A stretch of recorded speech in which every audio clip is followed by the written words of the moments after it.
വന്യജീവി ആക്രമണം തടയാൻ കർമ്മപദ്ധതിയുമായി വനം വകുപ്പ്. മൃഗങ്ങൾക്ക് കാടിനുള്ളിൽ ഭക്ഷണവും ജലവും ഉറപ്പാക്കും. വന്യമൃഗങ്ങളുടെ സ്വഭാവ മാറ്റം പഠിക്കാൻ വിദഗ്ധ സമിതി തുടങ്ങി 10 കർമ്മ പദ്ധതികൾ. വനമേഖലയിലൂടെ സഞ്ചരിക്കുന്നവർക്ക് സുരക്ഷാ മാർഗനിർദ്ദേശവും പുറത്തിറക്കി. തീരുമാനം വനംവകുപ്പ് ചേർന്ന ഉന്നതതല യോഗത്തിൽ. സംസ്ഥാനത്ത് വന്യജീവി സംഘർഷങ്ങളുടെ പശ്ചാത്തലത്തിൽ ചേർന്ന ഉന്നതതല യോഗത്തിലാണ് 10 കർമ്മ പദ്ധതികൾ ഉൾപ്പെടെയുള്ള തീരുമാനങ്ങൾ എടുത്തത്. എല്ലാ ഫോറസ്റ്റ് ഡിവിഷനിലും ആനത്താരകൾ നിർമ്മിക്കാൻ നിർദ്ദേശമുണ്ട്. വന്യമൃഗങ്ങളുടെ സ്ഥിരം സഞ്ചാരപാതകൾ നിരീക്ഷിക്കും.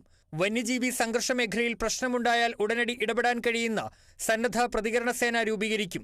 ഗോത്ര സമൂഹത്തിന്റെ അറിവ് വിഷയത്തിൽ പ്രയോജനപ്പെടുത്താനും തീരുമാനിച്ചു.